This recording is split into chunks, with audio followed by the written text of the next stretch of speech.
நானும் இப்போ தான் உங்கள் கூட சேர்ந்து தான் படம் பார்க்குறேன். எனக்கு உண்மையிலே நான் என்ன கதை கேட்டேனோ அந்த கதை இதில் இருந்திருக்கு. ரக்ஷனா ரொம்ப நல்லா நடிச்சிருக்காங்க. இதில் இருக்கிற ரொம்ப நான் முதலே சொன்னேன் இல்லையா, எங்களை விட இதில் அந்த சின்ன பையனை நடித்தவன் ரொம்ப பிரமாதமாக நடிச்சிருப்பான்னு. அப்படி ரொம்ப பிரமாதமாக ஆக்ட் பண்ணியிருக்கான். முக்கியமாக இசையமைப்பாளர் ரொம்ப பிரமாதமாக இசையமைச்சிருக்காங்க. எடிட்டர் சார் கரெக்டாக அது அந்த கதையை மட்டும் எங்கேயும் போகாமல் ரொம்ப அழகாக பண்ணியிருக்காங்க. கேமராமேன் சார் வரல, அவர் உண்மையிலே ரொம்ப அழகாக பண்ணியிருக்காங்க. எனக்கு எல்லாருக்குமே இந்த டயத்தில் நன்றி சொல்லிக்கிறேன். நான் உங்களையெல்லாம் பார்க்கையில் உங்களுக்கெல்லாம் பிடிச்சிருக்குங்கிற நீங்கள் பேசும்போது எனக்கு ரொம்ப உங்களுக்கு ஆத்மார்த்தமாக நீங்கள் சொல்கிறீங்க ரொம்ப பிடிச்சிருக்குன்னு. அந்த பிடித்தலோடு உங்களுக்கு என்ன உணர்வு இருக்கோ அதை மக்கள்கிட்ட கொண்டு போய் சேர்க்க வேண்டியது நீங்கள் தான். ரொம்ப சந்தோஷம். ஏதாவது கேள்வி இருந்தால் இயக்குனர்கிட்ட நீங்கள் கேட்கலாம்.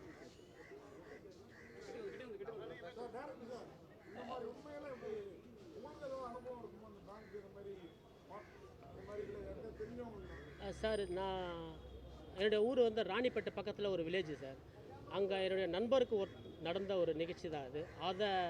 அந்த ஐடியாவை வச்சுக்கிட்டு தான் நாங்கள் அதை கதையாக பண்ணோம். அது ஒரு கான்ஃப்ளிக்ட் ஸ்ட்ராங்காக இருந்தது. ஸோ அது கதைக்கான ஒரு கான்ஃப்ளிக்டாக எனக்கு தெரிஞ்சுது. ஸோ இது நிச்சயமாக எல்லாத்துக்கும் சொல்லணும்னு தோணுச்சு. அதன் அடிப்படையில் தான் கதையாக பண்ணோம்.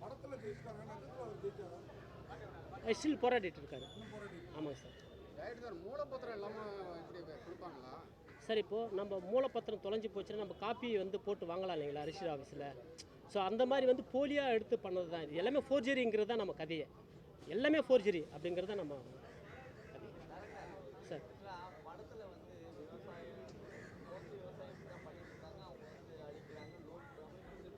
Yes sir.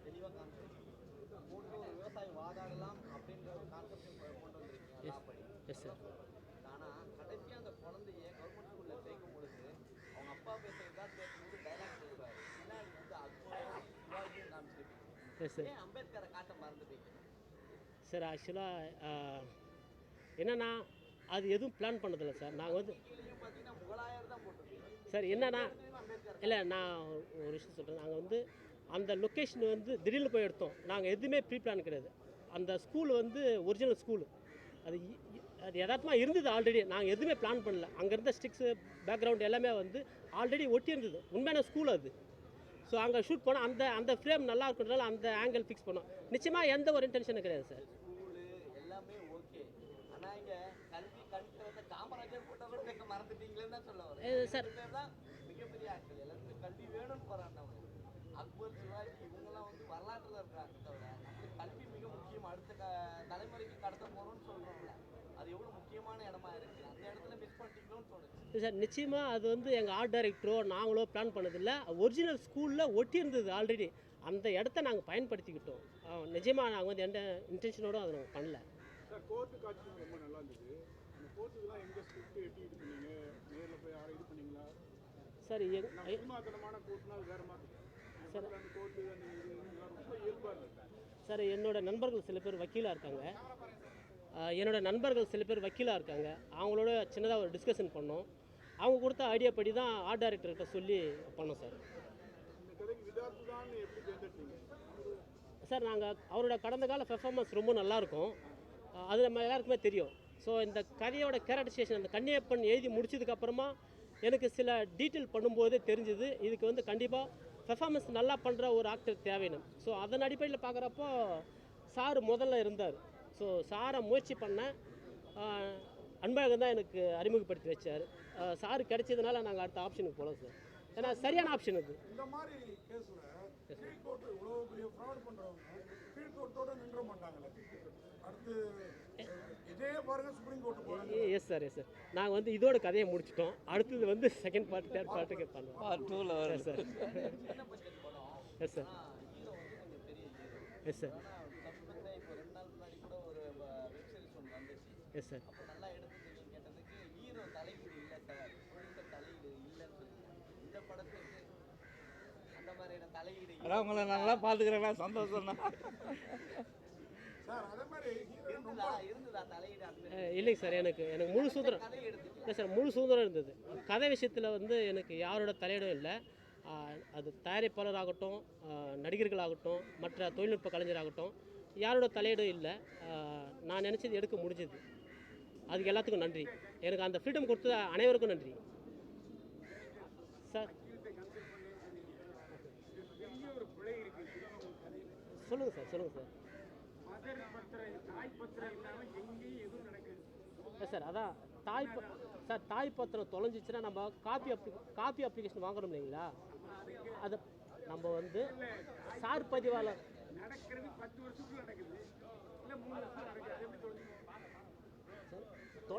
இல்லை சார் இல்லை சார் இவரோட பத்திரம் தொலைஞ்சி போகலை. நான் பொதுவாக ஜென்ரலாக சொல்கிறேன். பொதுவாகவே ஒரு தாய் பத்திரம் தொலைஞ்சி போச்சுன்னா நம்ம வந்து காப்பி அப்ளிகேஷன் வாங்கலாம் இல்லைங்களா.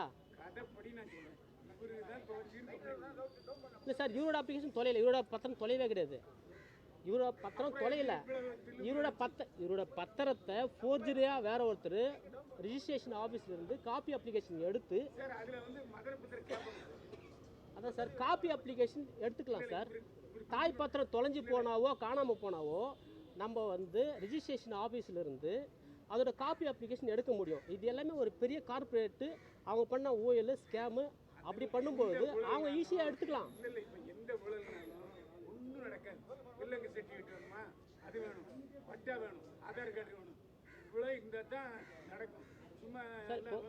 இல்லை சார் நான் சொல்லிடுறேன். என்னென்னா இப்போது ஒரிஜினலாக இப்போ என்னுடைய வீட்டு பத்திரம் தொலைஞ்சி போச்சுன்னா நான் வந்து தாய் பத்திரம் இல்லைனாலும் சரி காப்பி அப்ளிகேஷன் அப்ளை பண்ணி ரிஜிஸ்ட்ரேஷன் ஆஃபீஸில் எடுக்க முடியும். இது ரியாலிட்டி.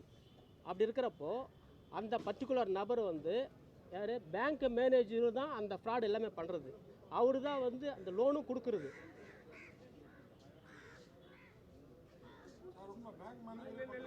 பேங்க் மேனேஜர் தான் வேற யாரும் சில பேங்க் மேனேஜர் தான் லோன் சார் ஹீரோயின் ரொம்ப அழகா இருக்காங்க. படமும் 1.5 மணி நேரம் தான். இன்னொரு 2 ட்வீட் வச்சிருக்காங்க. சார் அது என் கதைக்கு தேவைப்படல சார், அதுக்காக தான். ஆமாங்க சார். சார் நான் அடுத்த படத்தில் ட்ரை பண்ணுறேன் சார். அதுவும் பார்த்துவா நீங்கள் வாங்க தேங்க்யூ சார். கேளுங்க என்ன பாட்டுக்கு எங்களெல்லாம் ஃபீல் பண்ணுது. படம் ரொம்ப நல்லா இருக்கு. தலைவா நன்றி. ஸோ முன்னாடி பரபரங்கிற மாதிரி நான் ஒரு சாங்கை போட்டு கொடுங்க. இல்லை இப்போ அயோத்தி வந்து எப்படி ஒரு அவேர்னஸை க்ரியேட் பண்ணிச்சோ கண்டிப்பாக இந்த படமும் ஒரு அவேர்னஸை க்ரியேட் பண்ணோம். மக்கள்கிட்ட ஒரு சின்னதாக ஒரு விழிப்புணர்வை ஏற்படுத்தும். இந்த நம்பிக்கை ஒரு படத்துல அவ்வளவு சாங் அவ்வளவு இருந்தது. கண்டிப்பா அவேர்னஸ் கிரியேட் பண்ண படம் தான். கண்டிப்பா நான் அததான் படம் சூப்பரா இருக்குது. ஒரு 2 சாங் இருந்தா என்ன மாதிரி ரசிகர்களுக்கு நன்றி எனக்கும் பிடிக்கும். பார்ட் 2ல போட்டுருவோம். கண்டிப்பாக பண்ணிடுவோம். இன்ட்ரோலுக்கு மேல நல்ல அருமையான நிச்சயமா ஸ்டார்ட் பண்ணுது. நிச்சயமா ஓரளவு வேகம் வருது. நிச்சயமானது இன்னும் கொஞ்சம் தூக்க முடியாது. என்னன்னா ஃபுல்லாக டயலாக் போயிட்டு இருக்கு. டயலாக் ஓரியன்டாக போயிட்டு இருக்கும்போது அதுக்கு மியூசிக் கொடுத்தோம்னா டயலாக் அடிவாகும். ஸோ அதனால் அது மோஸ்ட்லி அதை அண்டர் ப்ளே தான் பண்ணியிருக்கோம். ஓகே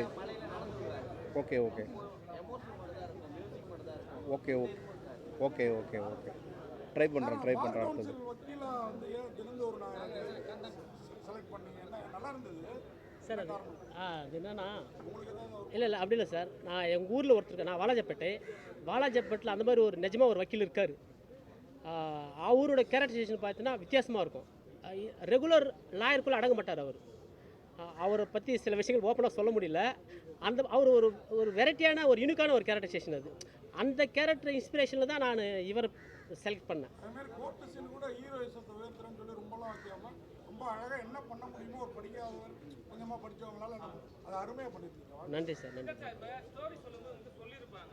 இப்போ நீங்கள் உள்ளே போயிட்டு எல்லா ரிகவரி பண்ணுறீங்க, அதெல்லாம் சாத்தியமா? ஏன்னா ஒரு பேங்க்கில் வந்து ஒரு விஷயம் பண்ணும்போது எவ்வளோ பெரிய ப்ராப்ளம் வரும், அதெல்லாம் சாத்தியமா? ஏன்னா இப்போ நாங்களே கேட்குறோம், என்ன கேட்குறோம்? இல்லை, உங்கள் கேள்வி எனக்கு இருந்தது. உங்கள் கேள்வி எனக்கு இருந்துச்சு. அப்போது நான் உண்மையிலே பாதிக்கப்பட்டவரை நான் சந்தித்தேன். அப்போ அவர்கிட்டருந்து நான் கேட்டபோது அவர் பாதிக்கப்பட்டிருக்காரு. அவர் சொன்னது வந்து எனக்கு, அதான் நான் ஆரம்பத்தில் சொன்னேன், எனக்கு முதல் லொக்கேஷன் போகும்போது அவர் தான் வண்டி ஓட்டினார். அவருடைய இதில் இருக்கிற முக்கால்வாசி அவரோட உண்மை சம்பவம். அவர் லைஃப்பில் மாட்டி, ஆனால் இன்னும் அவர் வெளில வரல. இன்னும் அதுக்கான அந்த லோனு போராடிக்கிட்டு காசை கட்டிகிட்டு இருக்காரு. அப்படிங்கையில் அது பாதிக்கப்பட்டவனே சொல்லும்போது நான் அதுக்கு மேலே என்கிட்ட இல்லை.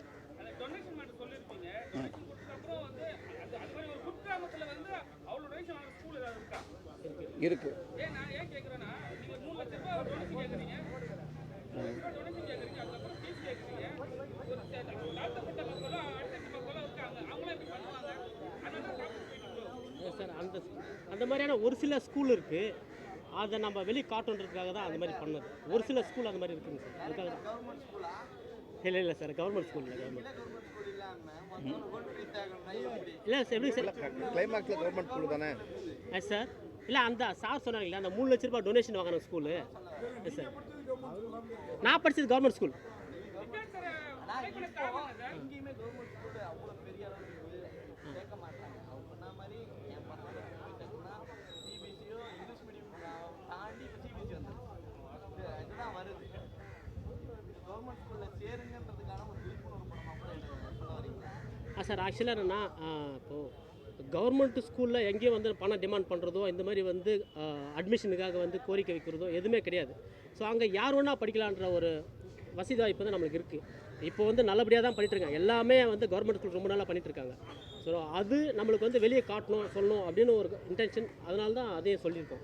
சார் விஜய் சாரை செலக்ட் பண்ண காரணம் என்ன? அவர் ஒரு சட்டை ஒரு லுங்கி கொடுத்தா கடைசி வரைக்கும் நடிப்பார் நம்பிக்கையில் பண்ணீங்களா இல்லை அவர் ஏற்றுக்கலாம்? சார் நான் தான் முதல்ல சொன்ன மாதிரி பெர்ஃபார்மன்ஸ் வந்து நிச்சயமாக இந்த கேரக்டருக்கு பெர்ஃபார்மன்ஸ் அவசியன்றது நான் கேரக்டரைசேஷன் பண்ணும்போது நினச்சிட்டேன். ஏன்னா இதில் வந்து அவ்வளோ வலிகள் வேதனைகள்லாம் இருக்குது.